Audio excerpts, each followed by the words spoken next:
Good morning. Good to see you guys. I am here at church downstairs in the basement of church. And I recently wanted to share with you one of my experiences.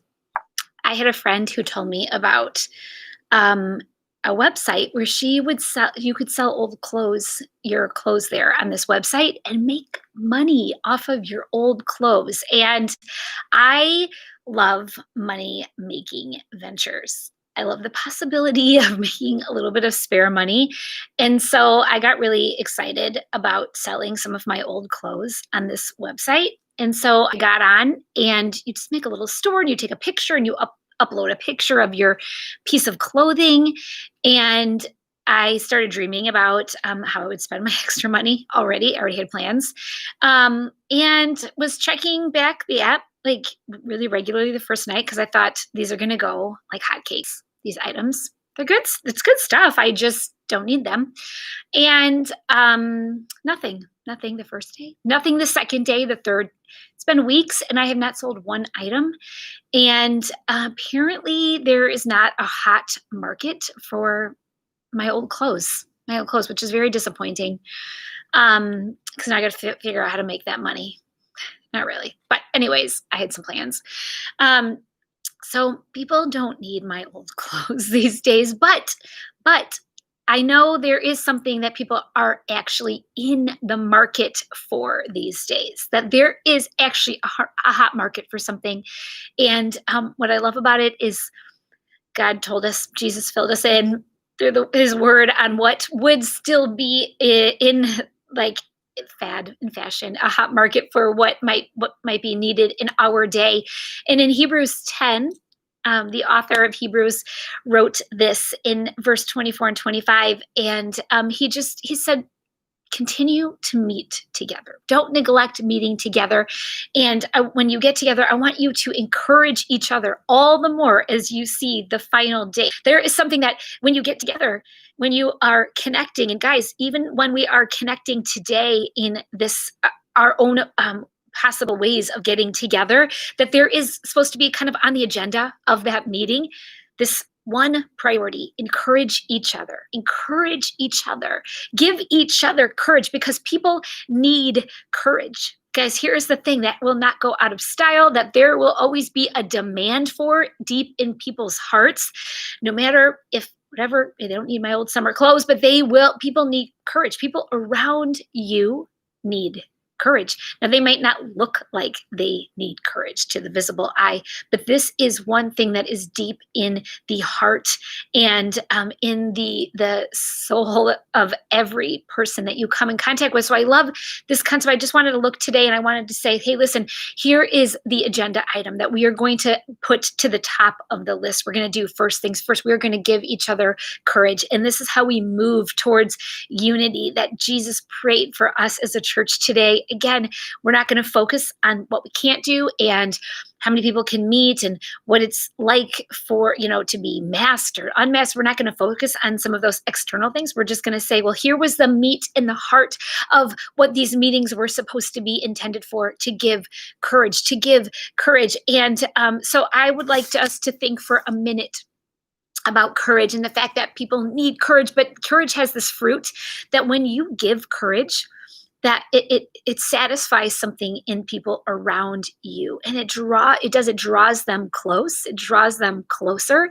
And so I want us to pursue giving people in our family courage, people that we live with, people that we work with. If you are a manager of people, this little bit that I'm going to talk about today is going to be so helpful in your workplace. If you're serving on a team, if you're volunteering and you have a couple people around you, I want you to focus on giving courage. And here's the little trick that I have picked up that has been really helpful to me, as I've been seeking to give courage and to keep people engaged through that courage. Because guys, people don't leave relationships because they don't, for whatever they might feel like they're missing. They leave because they don't feel valued. They don't feel courage from you. People leave workplaces. Honestly, it's not really because of pay. A lot of it comes down to if they can feel valued, if they can feel courage from you, they'll stay. It keeps people in relationship. It keeps people close. So Craig Rochelle is a pastor of a church, and he does a leadership podcast. And I picked this up a couple of months ago, and it's really been helpful in my own life. But he does this. He focuses on these two words. These two little phrases that I want to begin to work into your everyday vocabulary. And he says this. He focuses on, I notice, it matters. I notice and it matters, or I notice and you matter. So you can catch someone, you catch someone doing something. So you can say to your husband, I notice that you are, this is in our home, Kevin, you are working on taking your shoes off before you come in the house.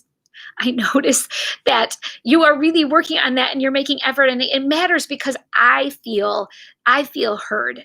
I feel understood. I feel loved, and it matters because it's building into to a deeper satisfaction in our married life, right? I notice Carly, I notice the way that she cares for the people that are a part of our Joy Drop, that they get groceries, that she cares deeply, that she fights for people that I would have been like, I don't know. They seem like they're out. They seem like they're not really engaging, or they don't really want what we have. She fights for them, and she takes extra effort to reach them and connect with them and say, I want to hear kind of what's going on in your life, what's going on from your perspective. And that matters because that is where the kingdom of God, those doors for effective ministry, are staying open because of Carly. I notice what she's doing, and it matters because it is making a way for the things that we have communicated are important to us, that are important to God's heart. I notice it matters. I notice you matter. And I would love for you to start thinking about some people in your home, some people that are in your workplace, some people you come in contact with maybe day to day. Honestly, guys, I'm telling you that this type of language and this type of giving courage, it provides people with something, that sense of purpose. Like what you're doing is seen and it has purpose attached to it. And people need purpose today. That's really where a lot of this courage comes in from. People need purpose, right? We know in Proverbs 29:18 that it says that without vision, people perish. Without vision, without that vision of purpose, people just tend to like kind of dissolve, right? One of my favorite Winston Churchill quotes, Winston said this, it's not enough to have lived. We should be determined to live for something.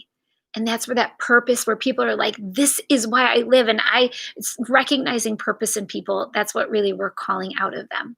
And so that's what I would love for you guys to do, because it's going to draw people in. It is going to draw in. This is so important in this day, the unity that we long for, the knit hearts together, the relationships that we long for, the connectedness that God dreamed for us as a church. It becomes possible when we just start doing these things. We look into each other's lives. I see this in you. I notice that you do this, and it matters because here's how it impacts the world. Here's how it impacts our family. Here's how it impacts our workplace. So do that today. And we'd love to hear from you. I know a lot of you guys watch this later in the day. Post a comment. Tell me how you use I notice and it matters. Share a story of that ability to see courage, to call courage out of people, and how it connects you. And the fruit of that, I promise it's going to be good. So have an awesome Wednesday, and we'll see you soon.